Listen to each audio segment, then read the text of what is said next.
A very good morning to all of you. We now move on to one of the most anticipated segments of today's program, the Fireside Chat with Mr. N.R. Narayana Murthy, FNAE, the visionary founder of Infosys, a stalwart of Indian IT industry, and an inspiration to innovators across generations. The interactive session will be moderated by esteemed Professor Indranil Manna, immediate former president of INAE, Vice-Chancellor, Birla Institute of Technology, Mesra, Ranchi. I am certain that audience is eagerly looking forward to this engaging conversation. May I request Manna sir to please take over the session. Thank you. Thank you very much. Good morning to everybody. Mr. Narayana Murthy, on behalf of the Academy, please allow me to thank you profusely for joining this session. He was traveling until probably day before yesterday, came from abroad, and then he has series of engagements. We have always been extremely grateful to him for his generous support and advices, and like one today. So time is the most precious thing, and we don't want to waste time in reading his biodata. You know, someone told me long ago that for you and I, when you write biodata, you may end up writing almost a thesis. But the length of the biodata is inversely proportional to the eminence of the person. Someone who is a Nobel laureate would write Professor or Dr. so-and-so, Nobel laureate in physics in this year for this invention. So Mr. Narayana Murthy actually is one of them.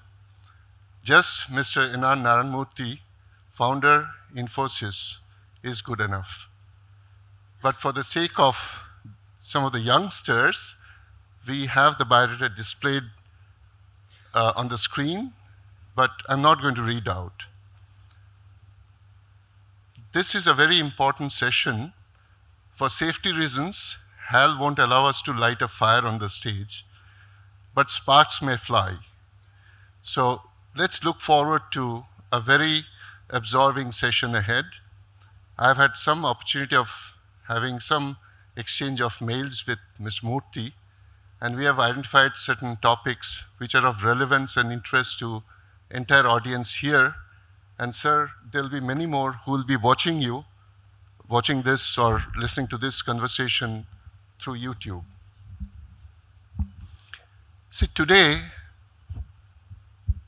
artificial intelligence is something which is no longer going to come, no longer something in the horizon. It has already touched our lives in multiple ways.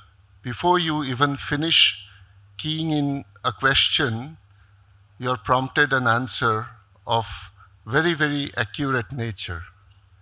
It has affected us in every possible way, from education to trade, industry, manufacturing, even creative arts and so on. So sir, the question is, which all of us would like to learn from you, AI is not going to happen, it is already there. So the question is how and how soon and which way should we embrace, particularly in the engineering fraternity? Thank you, Professor Manna. First of all, it is an honor and a privilege to sit here with Professor Manna, a very highly accomplished engineer, a very distinguished professor at IIT Kharagpur and then the director of IIT Kanpur, and to top it all, the former president of INAE. So it's a big honor for me. Second, it is as big an honor and a rare opportunity for me to be with you all.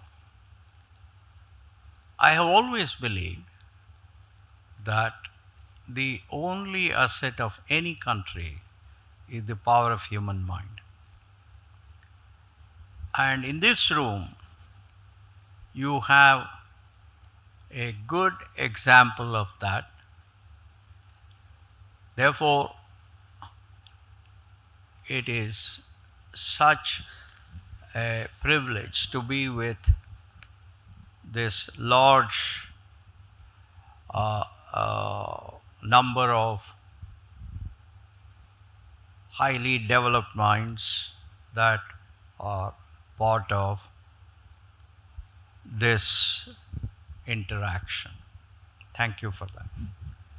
Now, coming to the artificial intelligence, what is it that we need to do is, today everybody says we're using AI in almost everything.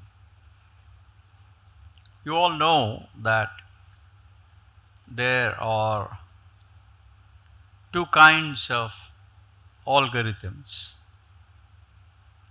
in AI. One is algorithms that you can teach first and then ask it to do something. The second is what we call self-learning algorithms. By and large, the first type of algorithm, they depend on machine learning, deep learning, etc., which the major input there is large multiple regression, and of course some neural networks. The second part is where deep learning and neural networks do play a very important role. The importance for a country like India is to use artificial intelligence algorithms or to create agents, what is called agentic AI, in an assistive manner. Not in every case in a replacement manner. Yes, there are areas where it has to be replacement manner. For example, working in hazard places, remote robotic surgery, advanced military exercises. Those are all areas where you can use human replaceable algorithms. On the other hand, by and large, most of our applications will, or AI applications, will look at improving the work productivity of human beings. Whether it is in education, whether it is in healthcare, whether it is in manufacturing, whether it is in services, whether it is in public governance system,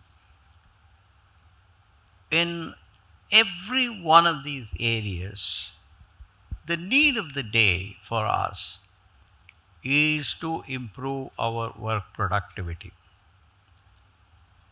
And most often technology is a tool to enhance work productivity, by and large. Of course, certain technologies bring more comfort, certain technologies reduce cost, certain technologies enhance entertainment, all of that is there. But all these can be traced to enhancing the work productivity or the efficiency of human beings. So my personal belief is that there are hundreds of areas in our country where we can use both types of algorithms, that is the trainable algorithms with large amounts of data and self-learning algorithms, to solve some of the critical problems. What are those? Let's look at a few important things. The first one is the air quality index in India. We have been grappling for the last at least 55 years. I remember this, about the low quality of air in Delhi.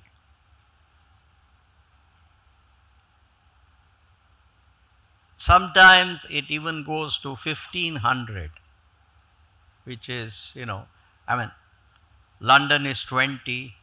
I was in Kuala Lumpur 3 days ago. Air quality index was 20. Bangalore is about 120. Delhi was about 780 or something. Now, why is it that all the wonderful, highly distinguished, highly accomplished engineers that are assembled here and that are part of the Indian National Academy of Engineering say, we will form a group and find a solution to the problem of pollution in Delhi? It's somewhat, particularly when you hear from foreigners, snide comments, it pains us. They cannot understand how, after 60, 70 years, we have not been able to solve. Let me give you a comparative example. In 1979, when my plane landed in Los Angeles, there was so much of smog all around. But 1983, it was cleared. They have not heard of that problem since 83. So my request is, look at what could be called grand challenges for our country. One is air. Second is, India is woefully short of water. Think about an inexpensive method of recycling water and producing clean water, potable water. That is a challenge that INAE should take. Third,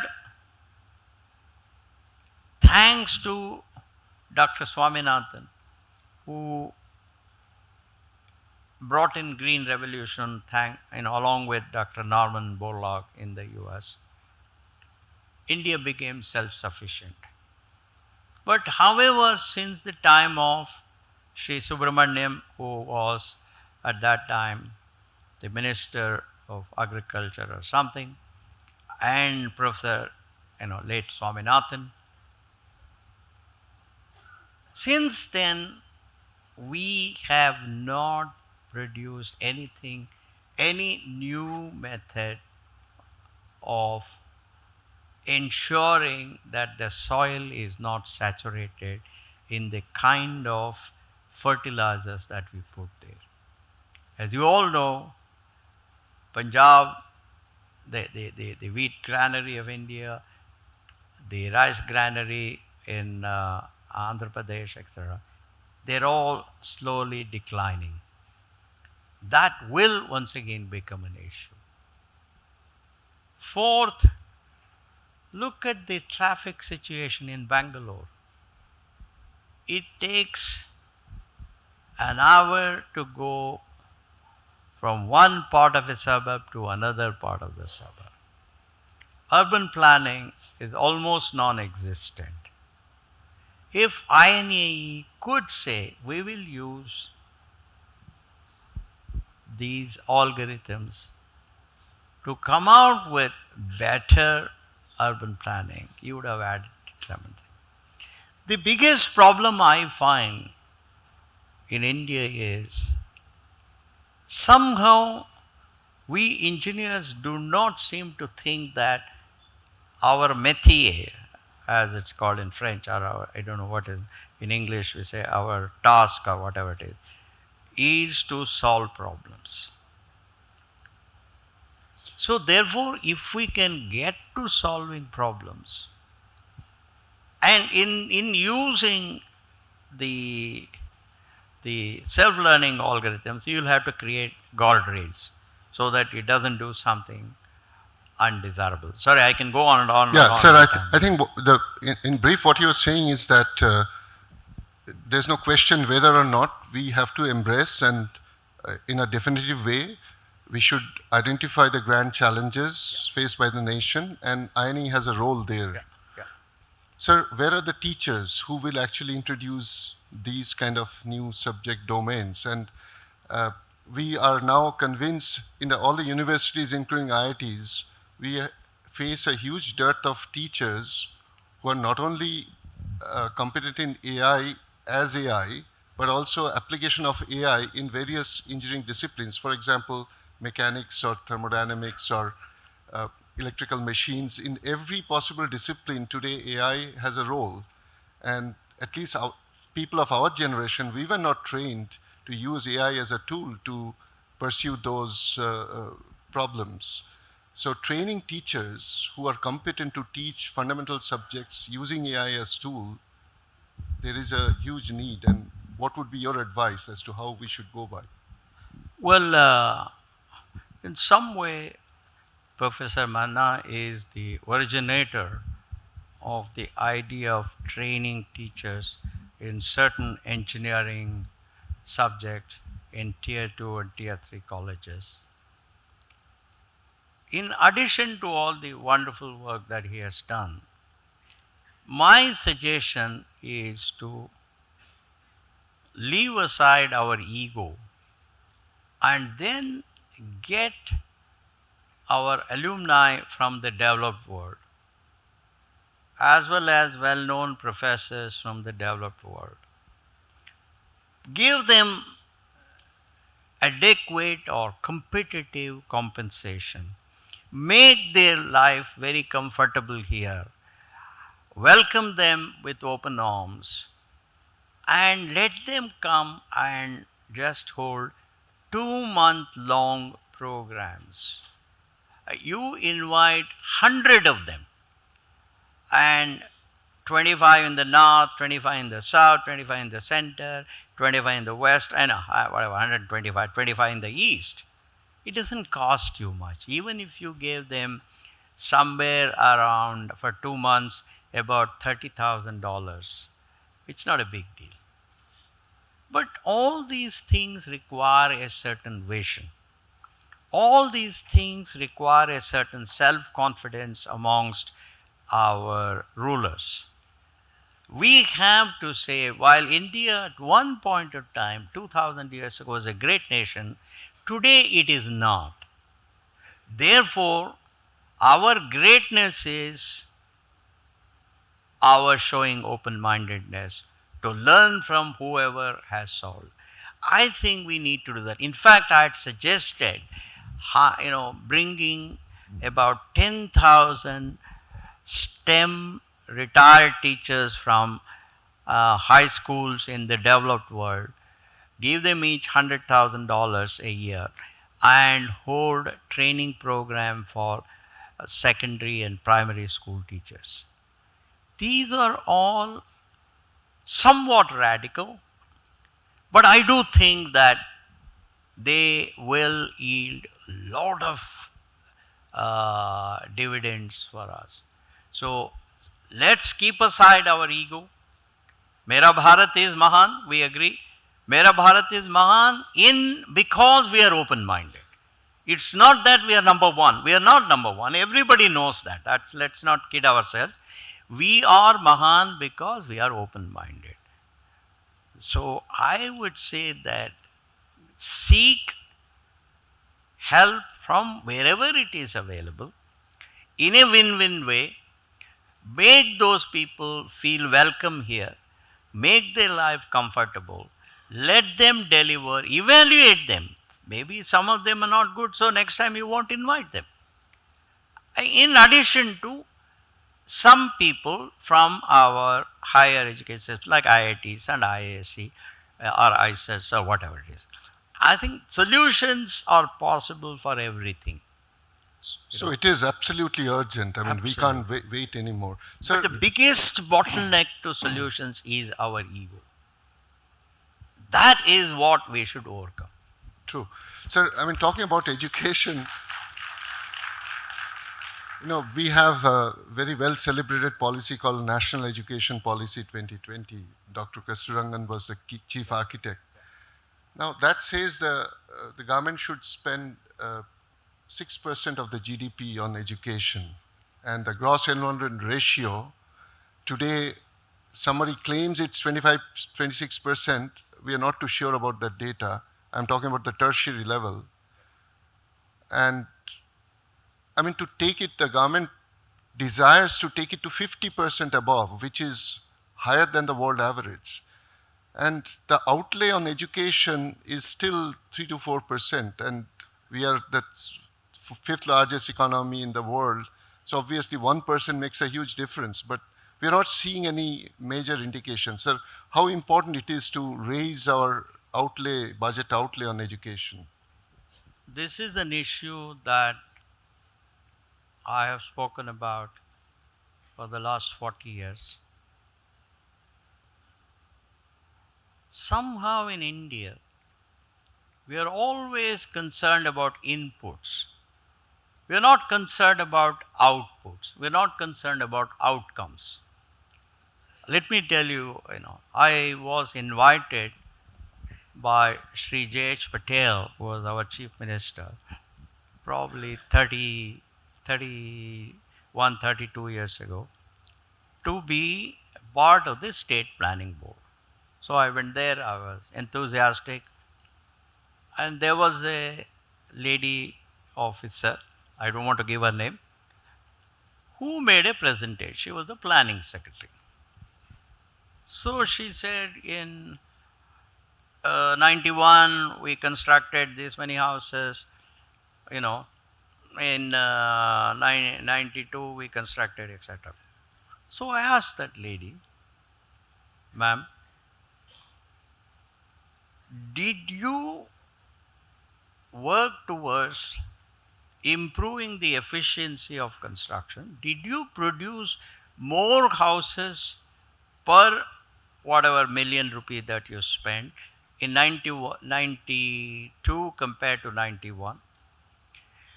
Did the quality of what you were constructing become better 2 years later? That was the last time I received invitation for that planning plan. So I think, sir, this is a very important message for the audience and each one of us here, that output actually matters more than the input. A typical bureaucratic way is to say that so many percentage, so many millions of dollars or crores of rupees are allocated, but what comes out of that actually? So that's... Yeah. So my suggestion, Professor, is this, that first let us do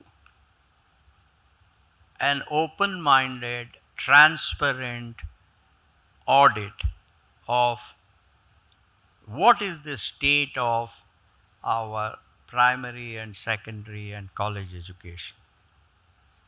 Then we can think of this. True. You know better than I do that in 2002, India was ranked 73rd out of 74 nations in the PISA index, which is the OECD standard for primary and secondary thing.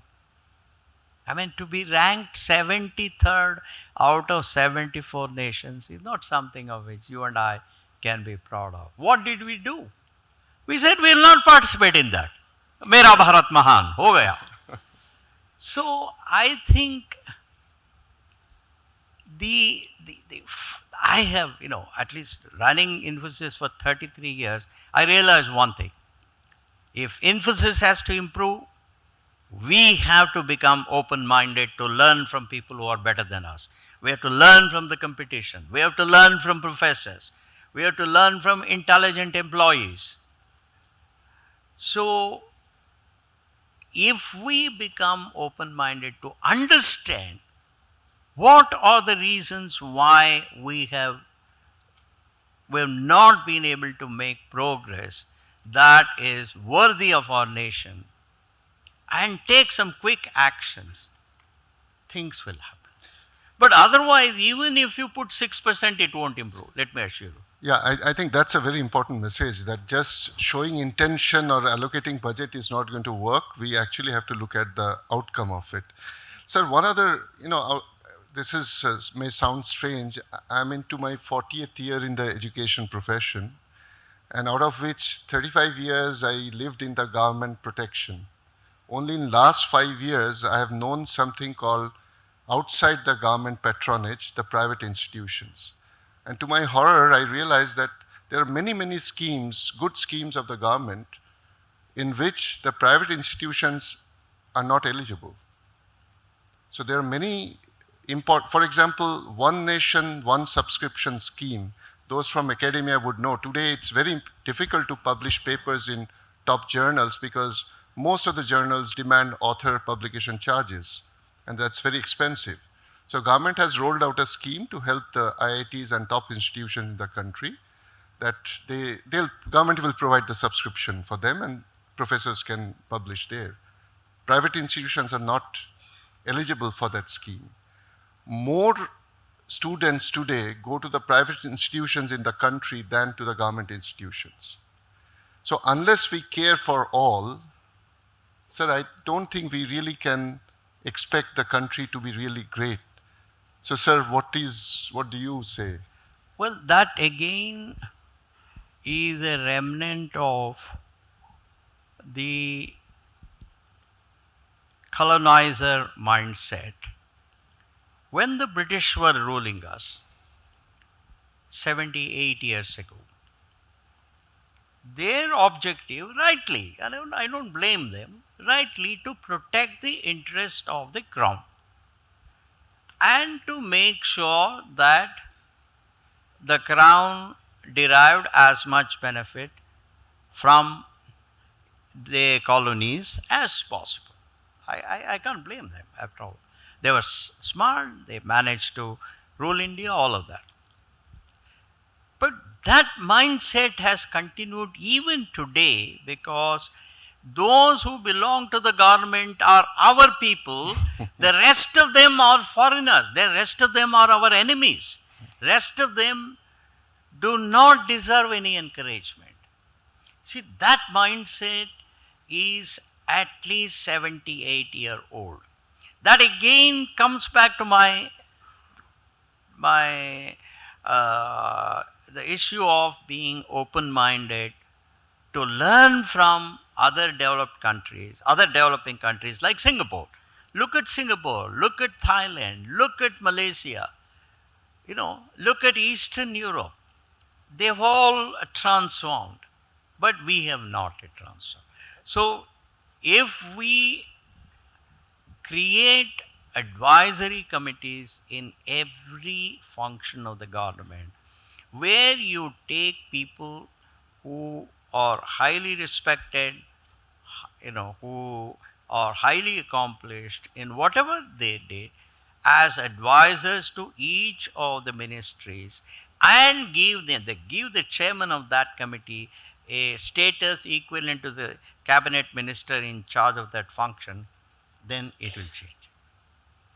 But that again requires the government to give up its power, to share it with the people. So that, I think, it all comes down to open-mindedness, Right, nothing else. Right. Sir, we often hear about another very important strength of the country called demographic dividend. And these are all related. 1.4 plus billion people, youngest nation in the world. And there you may try to set up many more schools, colleges, employ many more teachers, and just not in education, whether it's sports or music or industry, anywhere. Quality, unfortunately, is not really proportional to quantity. It's rather the other way around. So we can set up more number of institutions, more organizations. Quality tends to suffer. Now, but for a large country like ours, where we have no dearth of challenges ahead of us, we have to not only increase the numbers, but also have to ensure quality. So, sir, what is your advice as to how learned bodies like INAE, or for that matter, the policymakers, which way should we move? You know, I mean, you are a very learned professor. All of the people here are very learned people. They know better than I do. Whenever there is a problem, one thing I was taught was to take a little bit time, think deeply about what are the reasons why we failed, or what are the reasons why we are where we are as against where we wanted to be. But for that you need transparency, for that you need openness, for that you need to write down so that everybody knows. If we identify why we have not been able to produce quality along with quantity, if we say these are the reasons, and try and attack those, what are the resources needed to attack those problems? Should we be able to invite professors from outside India who can come and, as I pointed out earlier, hold summer programs for teachers of tier 2, tier 3 colleges, along with our IITs and IISc? Should we send more and more students abroad for their PhD? Like it used to be, there used to be a thing called National Scholarship for Study Abroad. I don't know if it still exists. And that was a wonderful scheme that was started by Jawaharlal Nehru. And so, but the tragedy of that was 95% of Indians didn't come back. The guys who got scholarship, they got PhD from MIT, Stanford, Caltech, and Cornell, all of that, but they all stayed back there. But we have to work out a deal with the governments of the developed countries saying these guys will not be allowed to work there. They will have to come back for 5 years. They have to work here. The outcomes will be measured of their spending here, and then we will release it. So you mentioned Singapore does that. Exactly, I was about to say that. Exactly. Singapore exactly does that. Exactly.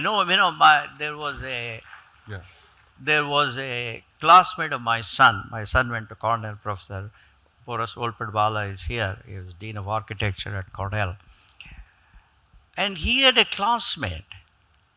He did very well, but he had to go back to Singapore because he said, look, I got scholarship from Singapore. I have to be back in Singapore a certain number of years, and then only I can come back and do my PhD. So these are all because of some vested interests. We don't implement these policies because somebody's son is there, he has got scholarship, and therefore my son will suffer, therefore I won't do it. I think there are lots of issues. So my suggestion is, as engineers, if you people were to form a small group and then say, what are the reasons why we are not able to improve the quality while improving quantity? What are the 4 or 5 reasons? What are the steps that we need to take in order to overcome these lacunae? And how much of money is needed for how long to solve this problem? See, look at this own PISA thing. 2012 was when that PISA thing happened. It is 13 years. Nothing has happened. Nothing.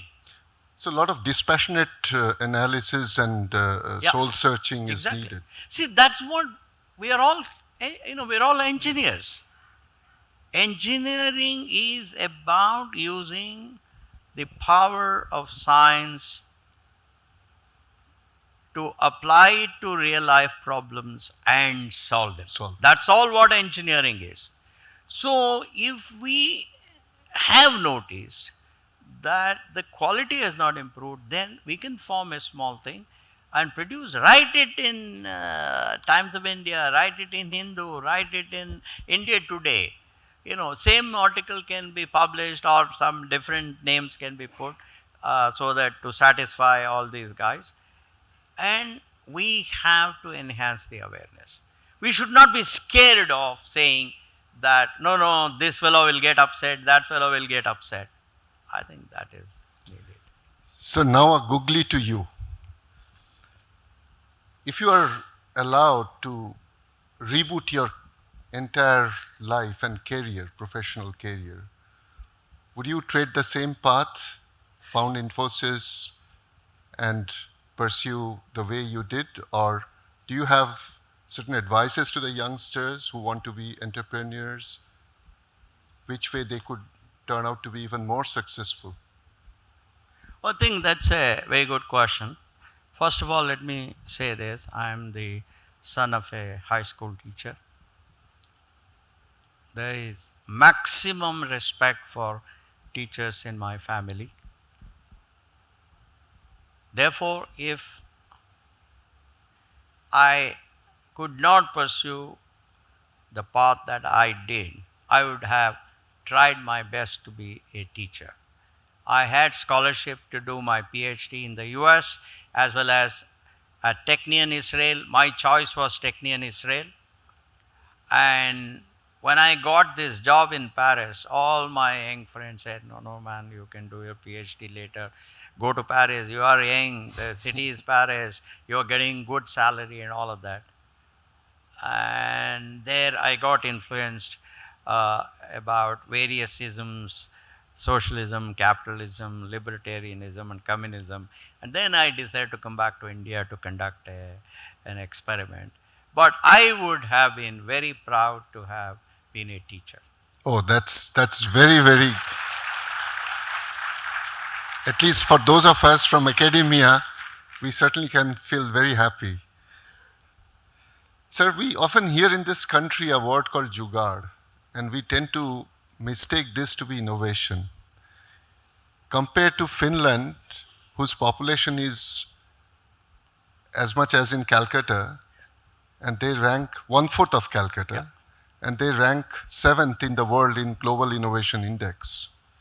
India is 30th or 32nd, somewhere around that. Has improved, of course. It used to be worse than that. Korea 4th, if we compare ourselves with countries like Israel and so on. So there's a long way to go, and without these incremental developments and innovation, we will never be able to compete in technology with the rest of the world. So what would be your advice, sir? Well, let me talk about what we did at Infosys. In 1990 or so, 35 years ago, we were very small, almost zero, companies that had reached big heights, that had succeeded. We said, what are the things that these people do? And we found that their main weapon was innovation to create a differentiated business value to their customers compared to their competitors. That was one line. Then we said, how did they create innovation? We realized that they created an environment where there was open-mindedness to new ideas. There was a hierarchy of ideas rather than hierarchy of corner offices and titles. There was an environment of justice. There was an environment of meritocracy. There was an environment that protected the dignity and honor of every employee. And most importantly, we realized that innovation is not the preserve of a few people in white coats in the company. Innovation has to be demonstrated by the peon who cleans your offices. It has to be demonstrated by the CEO who runs the company. It has to be demonstrated by the head of sales, by somebody in software development, etc.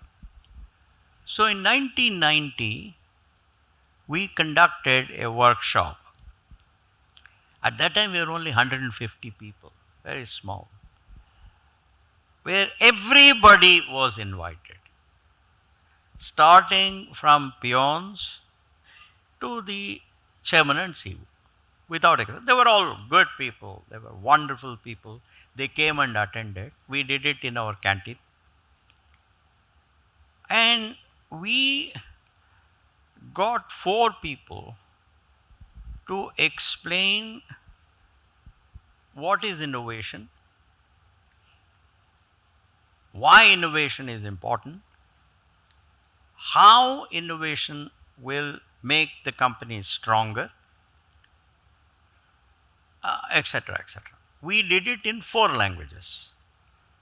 We did it in English, we did it in Hindi, we did it in Kannada, and we did it in Tamil, because by and large we found that we covered about 90% of to 92% of the employees with these 4 languages. After that was done, 2 days later, one of the janitors, peons, by name Chandrapa, he came to me. He asked me in Kannada, "Sir, there was this whole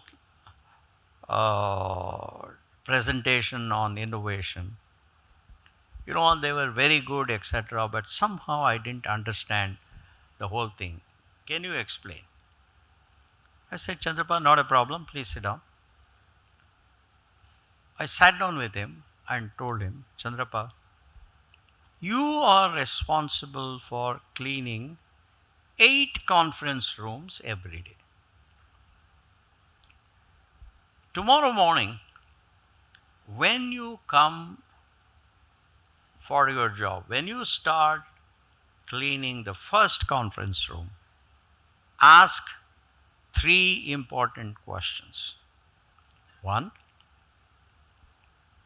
how do I do whatever I am doing today faster tomorrow than today?"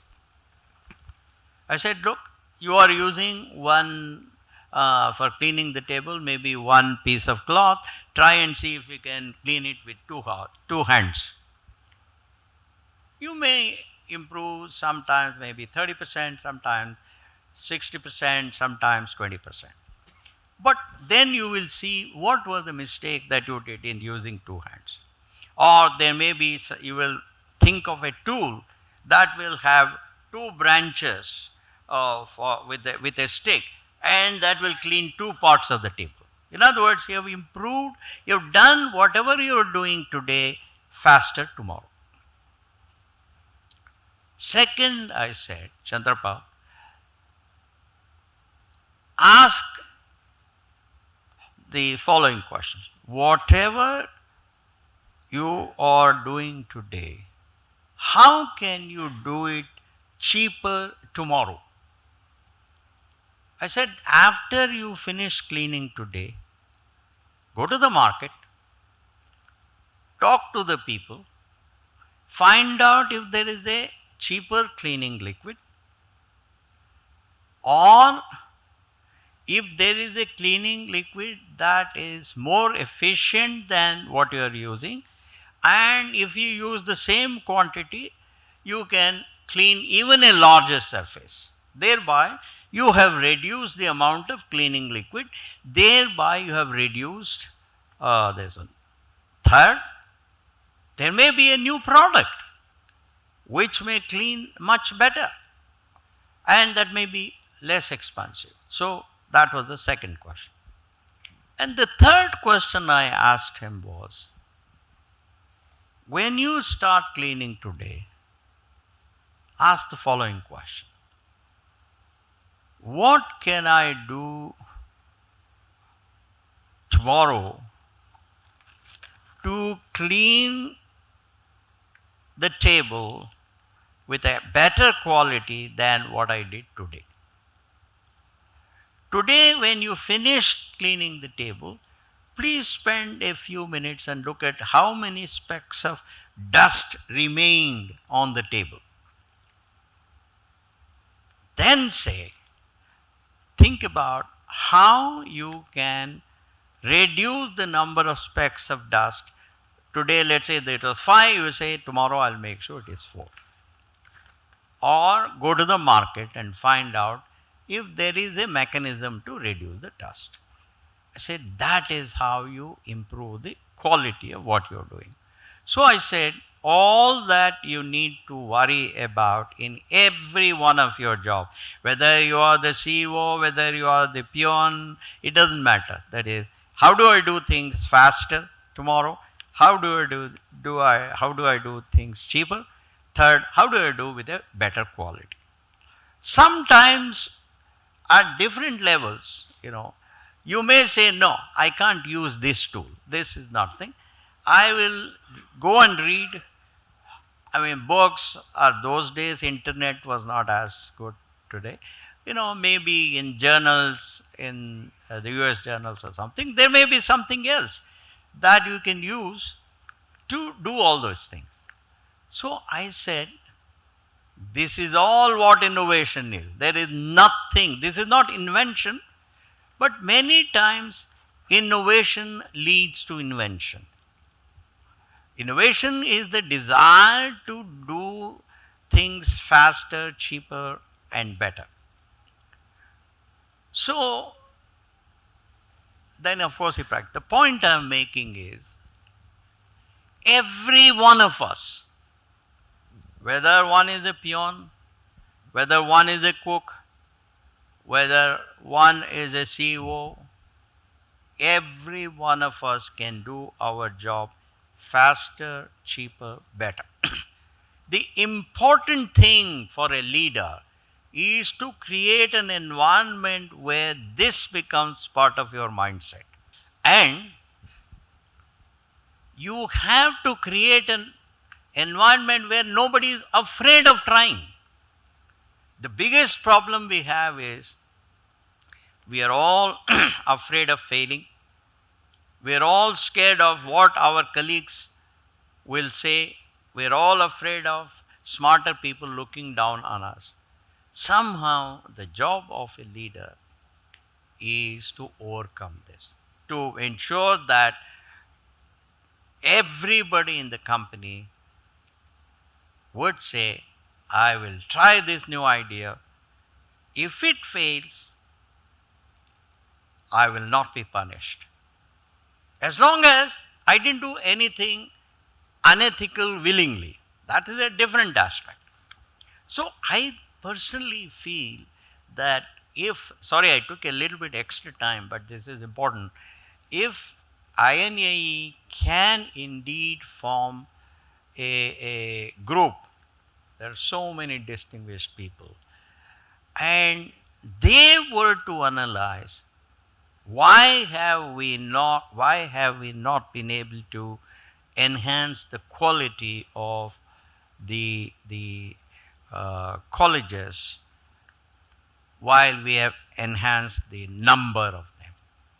And you people know solutions better than anybody else.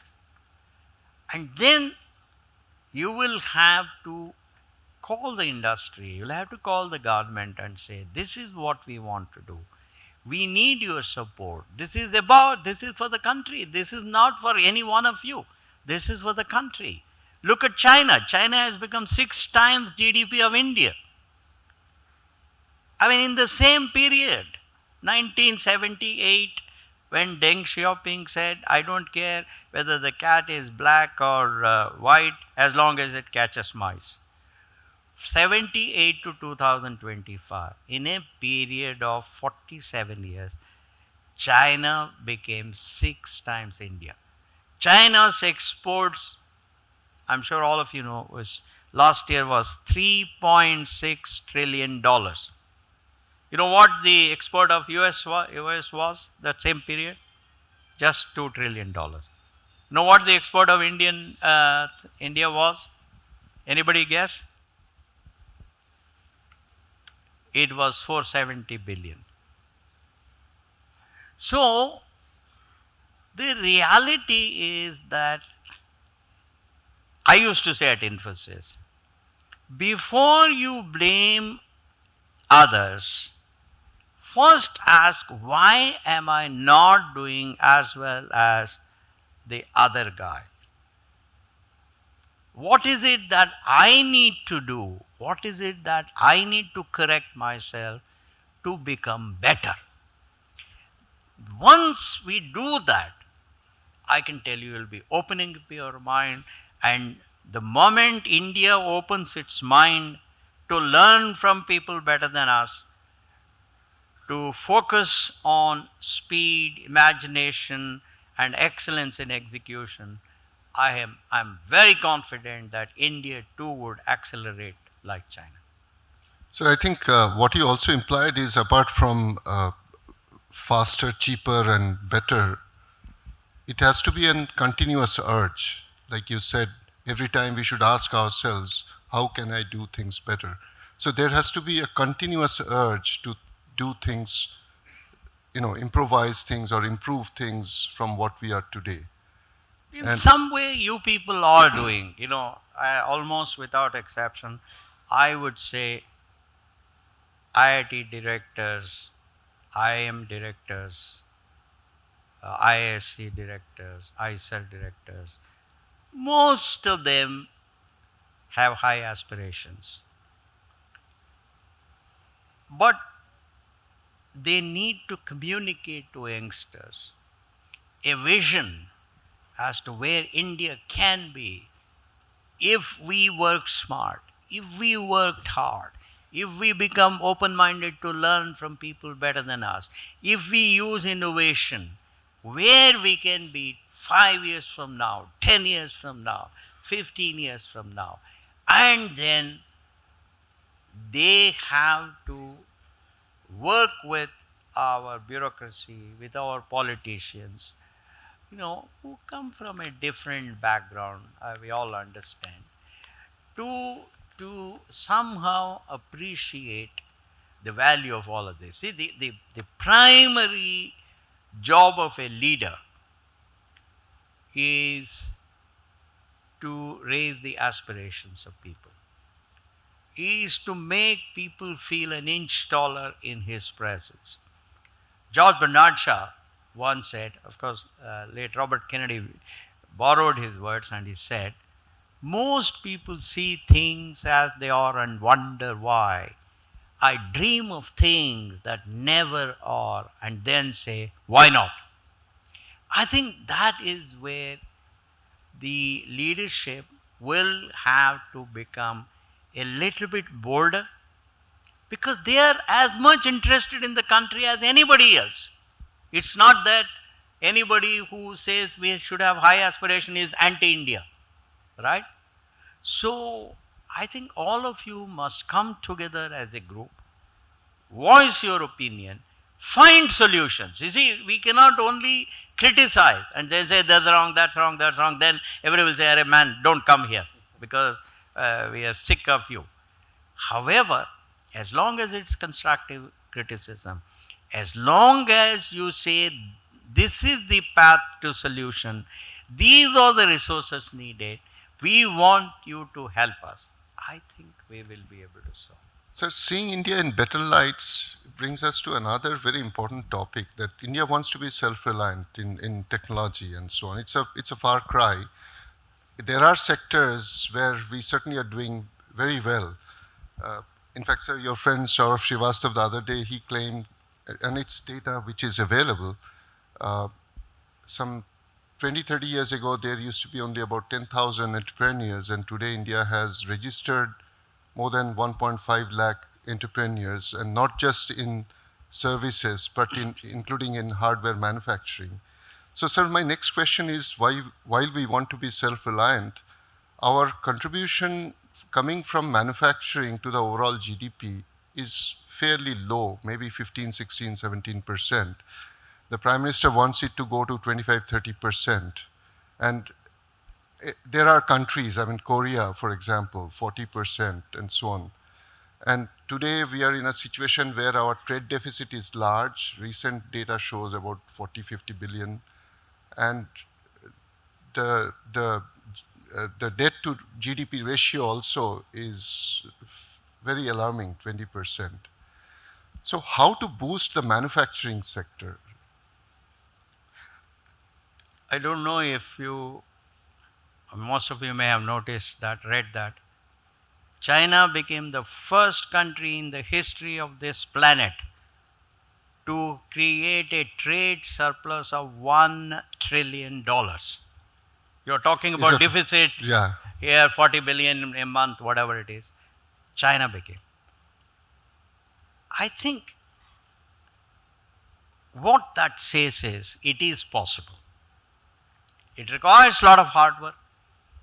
It requires a lot of imagination. It requires high aspirations. It requires great leaders. All of that.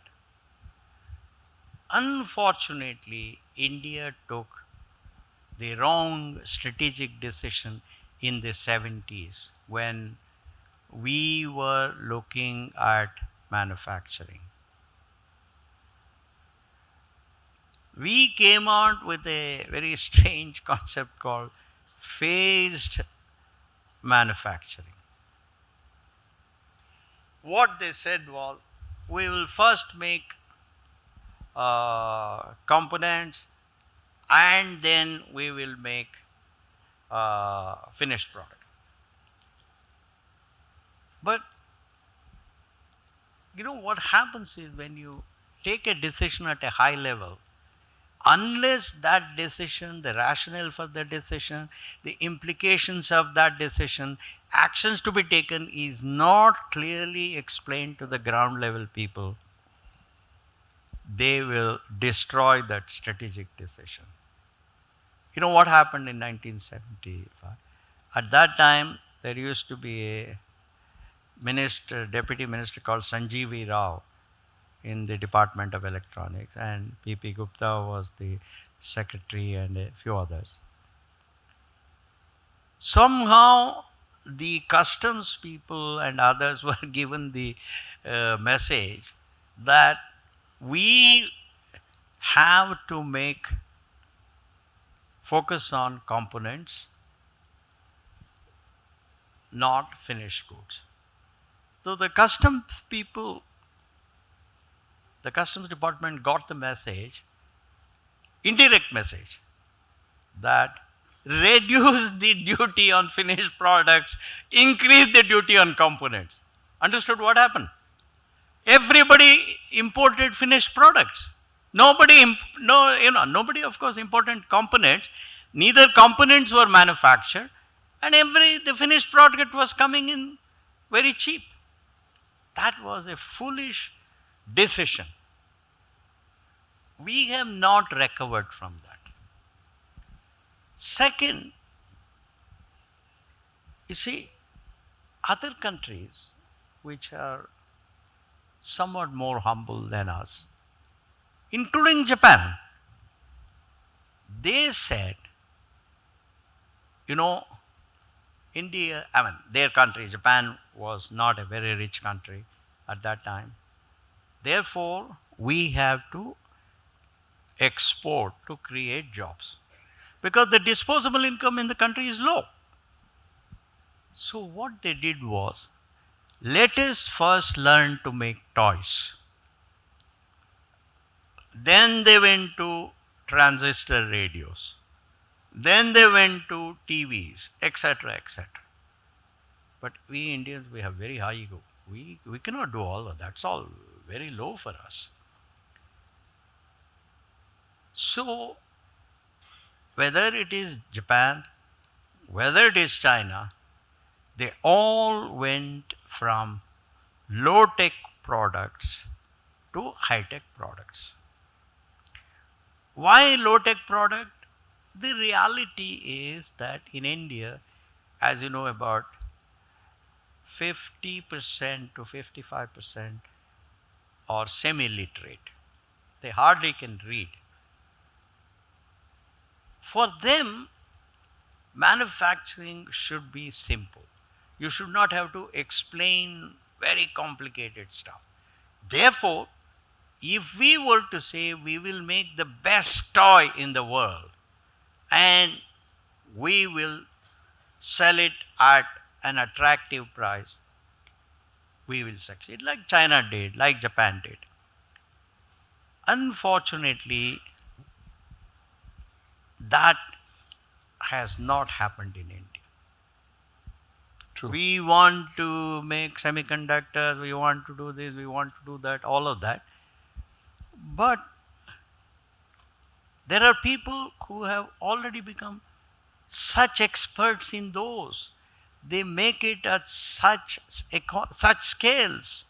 They make it at such attractive prices. And the capital cost is huge. And what kind of jobs do you provide for to create out of this? Very few. It is like the Indian software industry. While Indian software industry may have created 7 to 9 million jobs, but that's a minuscule. Yes, it has given a certain level of confidence to the West in the Indian capability to think. Beyond that, its contribution is not that great in the sense of number of jobs created.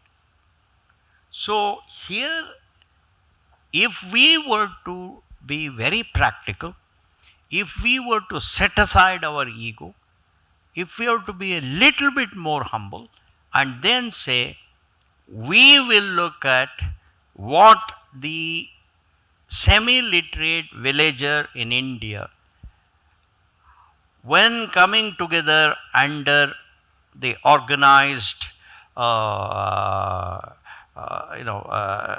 companies, can produce using simple processes, you produce something world class and provide the best value for money. We will learn a lot of good things. We'll learn how to sell outside.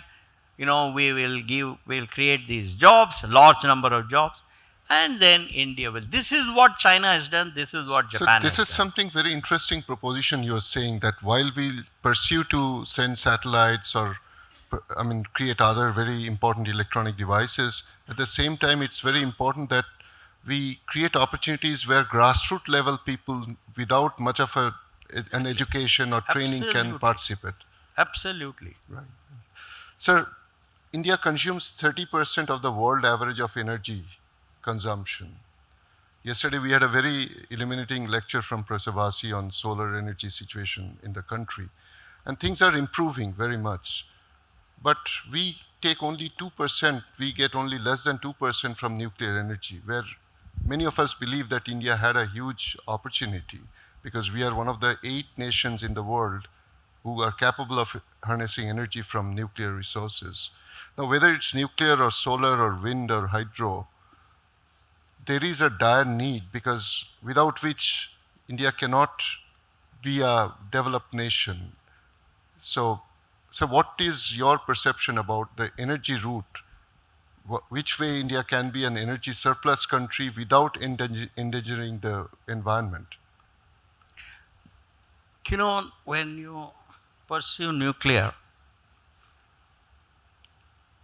we have to be very careful whether we have the required raw material, because these are all issues that could become a subject of protection and blockade and all of that.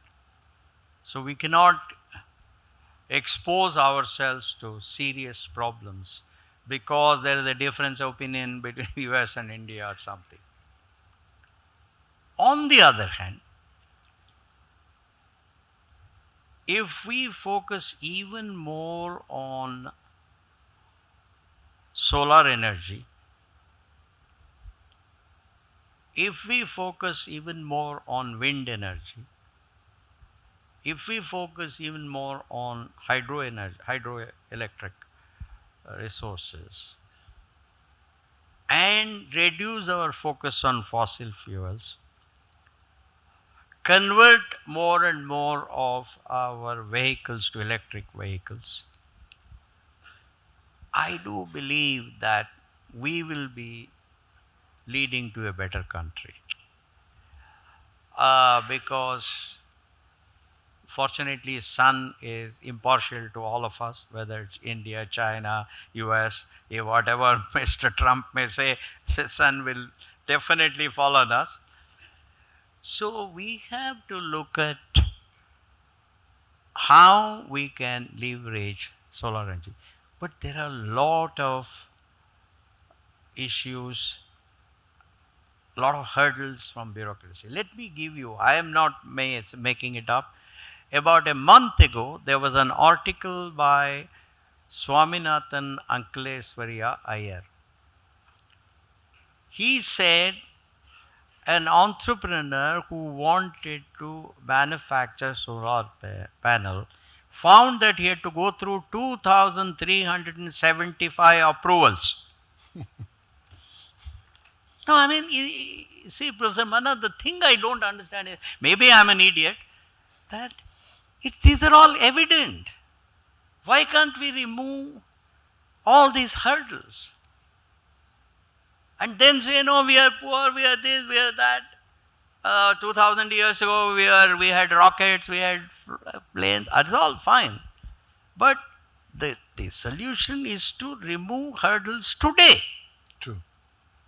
So, I personally believe, I mean, looking at the example of Infosys itself, we came from zero.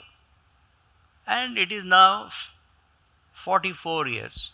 44 is not bad. You know, it has not disappeared, it's going strong.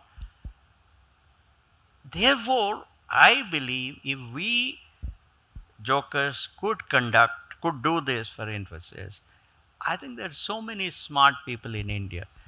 They can solve every problem of India as long as we enhance transparency, we enhance accountability, we are open-minded to learn from people who have performed better than us and do it.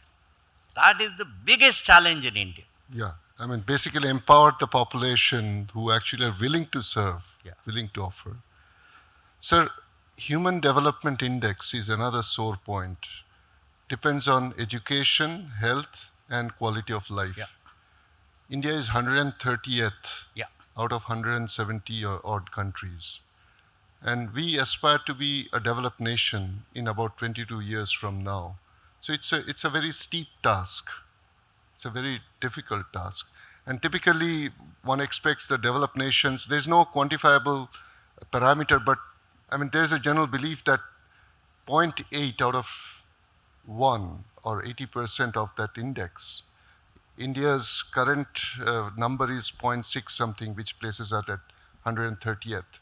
So there's a lot to be done. Of course, we are all aware, and this is not an easy task. But I mean, with your experience and exposure, what would you recommend? Which are the priorities?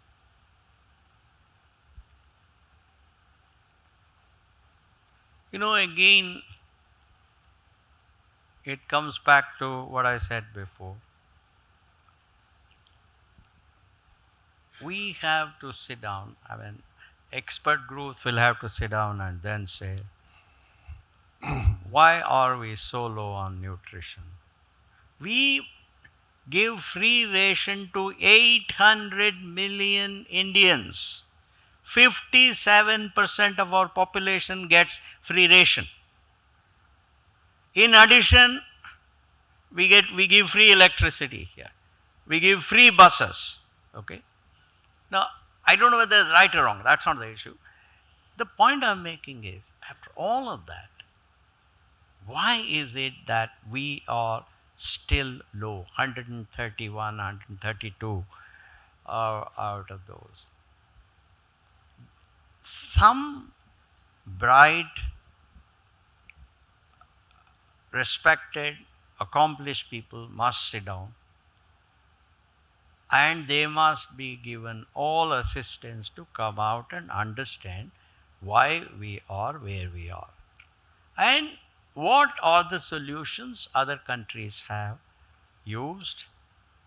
In what way that should be modified so that it can succeed here? What is the resource needed? What is the time needed? I have not seen any such uh, attempt. So, India, we have made a science of wallowing in apathy. Oh, this is a problem, kya karega, what happened, will, all of that. So, all problems are solvable provided we put in the required aspiration, the required smartness, the required hard work, the required discipline, the required meritocracy, the required honesty, required culture. So therefore, the need of the day is the cultural transformation of the country. That is easier said than done. It is not, there is no magic wand here. So you made a mention to some very important indications. Number one, cultural transformation. Number two, meritocracy. I think it's time that we learn compliance won't fetch us any wonder. We have to question, we have to ask very hard questions and subject ourselves to scrutiny, and then possibly we can expect certain success. Absolutely. So absolutely. that's a long way. Sir, before we have already consumed, I'm sure all of us have lost track of time. But sir, before I end, you mentioned about our experiment with CEEE. And on behalf of the President, I would like to thank you for your blessings more than anything else. The way you gave us confidence that if INAE wants to train engineering teachers and bring them up to a certain level from the tier 2, tier 3, tier 4 institutions, that will be a very major service to the nation. And that certainly gave us a huge amount of fillip, and we went ahead and incidentally, today probably is the first anniversary of the MOU we signed with Infosys. So so that mandate is 1,000 teacher every year, 4,000 in 4 years. We are inching towards that. 900 in the first year we had 900, so hopefully we'll have much better output and so on. We would like to hear from you, sir. With this unprecedented, unparalleled support through CSR route from Infosys Foundation, and with the blessings from you, which way INAE should focus and really make it an outstanding example before the nation, that an academy is not just busy in electing fellows, but an academy which actually is truly serving the nation. No, I think, Professor Manna, I am a great admirer of you. I have great respect for you. And of course, Dr. Patil and others. I think it is such people that come out with good vision, great ideas. When you came out with the idea about how to improve the quality of teachers in tier 2, tier 3 colleges, I was really very stunned. I said, look, here is an extraordinary individual who realizes that the only solution to solving India's problem is by empowering the bright minds. There is no other solution. No other solution. So I said, look, to be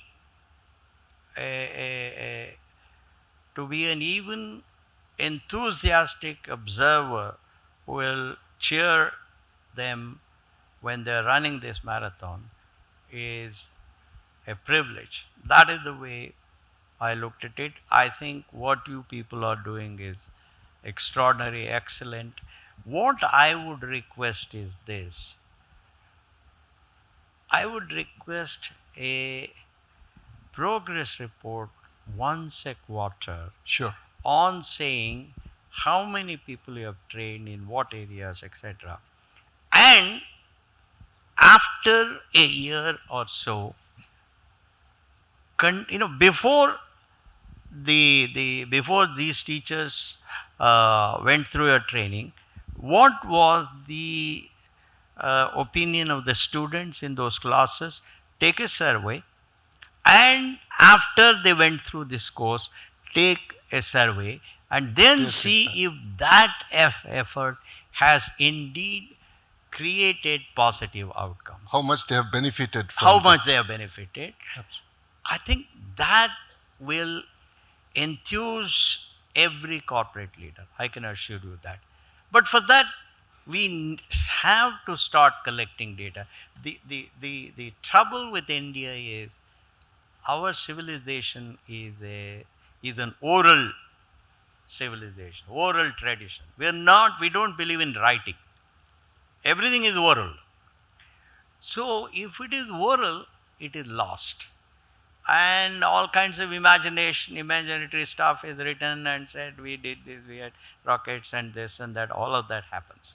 So my request to you is this: before people attend the course, let the colleges conduct a survey of that teacher or those teachers, and decide some KPIs, and then after your thing, let's see how they perform.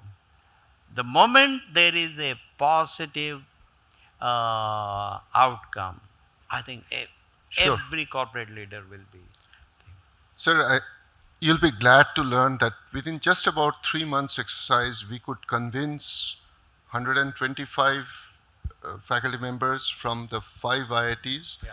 And we are thankful to all those 5 IITs. These are the older IITs, Yeah. Kanpur, Delhi, Bombay, Wonderful. Madras, Yeah, and yeah. Kharagpur. All 5 directors Yeah. agreed. We have domain coordinators, we have center coordinators. They're all very experienced teachers. No, but then again, you are talking of input. I'm talking of outcomes. True. See, Exactly. again, I'm shifting to outcomes. Yeah. So we need such hard taskmasters who would ask us such difficult questions, and we certainly are willing to give answers. So, Mr. Patil, we have a task at hand, and we have to prove we are doing well. So, thank you so much. Thank you. Thank you so very much on behalf of the Academy. And yeah, over to you. Thank you very much, Mr. Murthy sir, for insightful and engaging talk. Your perspective have given us a lot to reflect and will undoubtedly inspire us moving forward. On behalf of everyone here, thank you for being part of this event and for adding such great value to our program. Let us give a huge round of applause again. May I request Professor Indranil Manna to present memento to our esteemed speaker of the session, Mr. N.R. Narayana Murthy. I would request Mr. J.D. Patil sir, President INAE, to please come on the stage.